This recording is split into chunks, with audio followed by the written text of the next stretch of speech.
आँखों से मुताल्लिक ऐब के बारे में सवाल आया है कि तो मैं इसमें जायज़ और नाजायज़ बता देता हूँ, तो इससे सारी बातें पता चल जाएंगी। जो जानवर अंधा है या बिल्कुल काना हो तो ऐसे जानवर की कुर्बानी करना जायज़ नहीं है। जिस जानवर की बीनाई जो नज़र है 1/3 से ज़्यादा चली गई है, अंदाज़ा होता है कि जब जानवर चलता है तो भटकता है, तो इसका मतलब ये है कि उसकी बीनाई, उसकी रोशनी एक हद तक गई हुई है, और जो काफ़ी हद तक, अगर ये मालूम हो जाए कि 1/3 से ज़्यादा 33 से 35% ये अंधा है, तो फिर ऐसे जानवर की कुर्बानी करना जायज़ नहीं है। अगर उसकी रोशनी 1/3 से कम गई है तो फिर ऐसे जानवर की कुर्बानी करना जायज़ है। थनों के बारे में एक एक नोट कर दिया हूँ। थनों के बारे में, जो जानवर 4 थन वाले हैं, जैसे ऊँट है, गाय है, भैंस है, ऐसे जानवरों के अगर 2 थन सूख गए हैं या 2 थन कटे हुए हैं या 4 के बजाय 2 ही थन हैं, या ये कि ऊपर की घुंटी कटी हुई है, तो इन तमाम शक्ल में फिर इस जानवर की कुर्बानी करना जायज़ नहीं है। बकरी में अगर 1 थन पूरा का पूरा ख़त्म हो गया है या कटा हुआ है, क्योंकि उसके 2 ही थन होते हैं, तो फिर 50% हो जाए कि उसका थन नहीं है, ज़्यादा ऐसे जानवर की कुर्बानी करना भी जायज़ नहीं। इसके अलावा अगर है तो कुर्बानी करना क्या है, जायज़ है। मिसाल के तौर पर एक बकरी का 2 थन है, एक बड़ा है एक छोटा है, दूध दोनों से आता है, लेकिन एक से कम आता है एक से ज़्यादा आता है, ये करना जायज़ है। दुम के बारे में पूछा गया, जिस जानवर सवाल को हमने इस अंदाज में कर लिया है, जिस जानवर की पैदाइशी दुम ही ना हो तो ऐसे जानवर की कुर्बानी करना जायज़ नहीं है। मतलब पैदा जब हुआ तो भी दुम थी ही नहीं, या ये कि जिस दुम्बे की चकती, दुम्बा देखा है पीछे जो होता है, उसकी चकती का अगर 1/3 हिस्सा कटा हुआ है तो फिर ऐसे जानवर की भी कुर्बानी करना जायज़ नहीं है।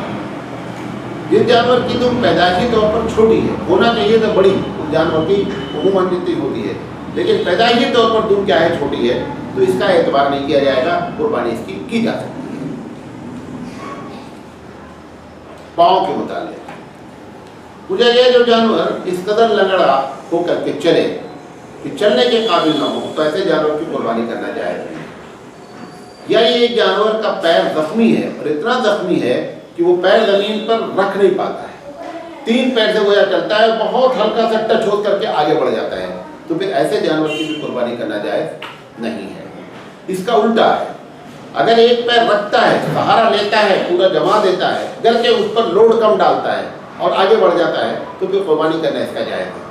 ये टच नहीं कर रहा है बल्कि उसके ऊपर क्या है, लोड ले रहा है, ज़्यादा इसका ऐसे जानवर की कुर्बानी करना जायज़ है। जानवर के पैर में खुर होता है, खुर जानते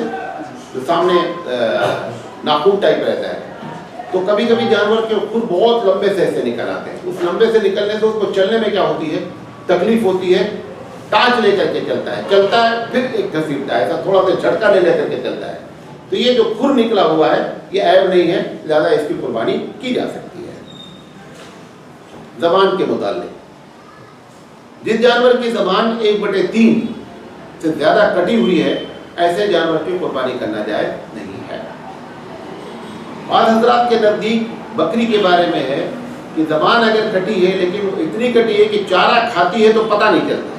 ज़बान तो कटी है लेकिन चारा जब घास निकालती है ज़मीन से तो इस तरीके से खाती है कि पता नहीं चलता, बल्कि खाना खा लेती है। ज़्यादा अगर इतनी कम कटी हुई है तो फिर इसकी कुर्बानी करना जायज़ है। दांतों से मुताल्लिक, दांतों के बारे में पूछा गया है, जिस जानवर के दांत बिल्कुल ना हो, यानी पैदा हुआ उस वक्त से लेकर के बकरा है 1 साल हो गया है और दांत उसके एकदम नहीं है, या ये कि दांत इतने गिर गए हैं कि चारा नहीं खा पा रहा है, तो एक पैदाइशी हो सकता है और एक अपने आप बीमारी की वजह से झड़ गया, तो फिर ऐसे चक्कर में इस जानवर की कुर्बानी करना जायज़ नहीं है। लेकिन अगर दांत इतने गिरे हैं कि वो चारा खा लेता है तो फिर ऐसे चक्कर में दांत का गिरना मोतबर नहीं माना जाएगा और कुर्बानी इसकी जायज़ हो जाएगी। नाक के मुताबिक, कभी कभी जानवर की नाक छेदते हैं, खासकर बैल वगैरह को कंट्रोल करने के लिए छेदते हैं, तो उसमें सुराख हो जाता है नाक में। ये जो सुराख है, अगर ये सुराख इतना हो गया कि वो अब रस्सी रुकती नहीं है, कट गई नाक, तो फिर जायज़ नहीं है, ये ऐब हो गया जानवर के अंदर। लेकिन अगर ये कि रस्सी उसके अंदर पड़ी हुई है اور اس سے وہ کنٹرول کیا جاتا ہے تو پھر ایسی شکل میں اس جانور کی قربانی کرنا جائز ہے۔ جسم کے متعلق جو جانور اس قدر کمزور ہو کیسا لگے کہ ڈھکیل کر کے لے جایا جا رہا ہے، مذبح خانہ ڈھکیل کر کے لے جایا جا رہا ہے، تو پھر ایسے جانور کی قربانی کرنا جائز نہیں۔ اس کا مطلب یہ ہے کہ اس کی ہڈیوں میں گودے میں طاقت نہیں ہے جس کی وجہ سے وہ چل نہیں پا رہا ہے، دیکھنے میں کمزور ہے لیکن خود سے چلتا ہے، کھاتا ہے، پیتا ہے، دیکھنے میں بہت دبلا پتلا ہے، تو ایسے جانور کی قربانی کرنا جائز ہے۔ سینگوں کے بارے میں، جس جانور کی پیدائشی طور پر سینگ نہ ہو یا سینگ چھوٹے ہوں یا سینگ ٹوٹ چکے ہوں لیکن جڑ سے نہ ٹوٹے ہوں تو ایسے جانور کی قربانی کرنا جائز ہے۔ قربانی میں کیا ہے کہ قربانی چوتھائی سینگ اگر ٹوٹ گئی، تو سینگ دو طریقے کی ہوتی ہے، ایک سینگ کے اوپر کھول ہوتا ہے، اصل سینگ وہ نہیں ہوتی ہے، اور ایک اس کے اندر کیا ہوتا ہے، اصل ہوتا ہے جس کو بالی کہتے ہیں۔ وہ اگر اس بالی کا حصہ ٹوٹا ہوا ہے کھول نکلنے کے بعد اور وہ بالی کا 1/4 حصہ ٹوٹا ہوا ہے تو یہ عیب مانا جائے گا اور قربانی کرنا صحیح ہے۔ بعض لوگوں نے کہا کہ نہیں، وہ کھول کے ساتھ 1/4 حصہ بھی اگر ٹوٹ گیا ہے، کیونکہ کھول تھوڑا سا لمبا ہوتا ہے، اندر والا حصہ کیا ہوتا ہے، چھوٹا ہوتا ہے، ٹوٹل ملا کر کے اگر بھی 1/4 اگر ختم ہو گیا ہے تو پھر ایسے جانور کی قربانی کرنا جائز نہیں ہوگی۔ لیکن اگر اس سے کم سینگ ٹوٹی ہوئی ہے تو اس میں کوئی حرج نہیں ہے۔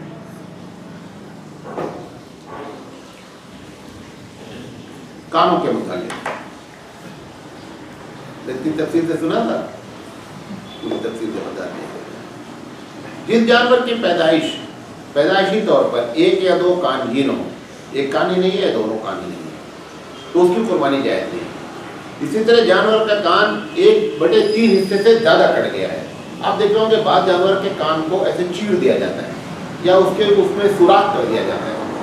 یہ جو چیرنا ہے، یہ سوراخ کرنا ہے، 2 وجہ سے ہوتا ہے، کچھ تو بدعقیدگی کی وجہ سے ہوتا ہے اور کچھ ایسی بیماریاں ہوتی ہیں کہ اگر کان چیر دیا جائے تو بیماری سے جانور کیا ہوتا ہے، بچ جاتا ہے، تو اس بنیاد پر جانور کے کان چیر دیے جاتے ہیں۔ بہرحال چیرنے کے بعد اتنا کان نہیں کاٹا گیا ہے کہ 1/3 کان نہیں کٹا ہوا ہے، تو یہ چیرنا یا کاٹنا یا سوراخ ہونا جائز ہے،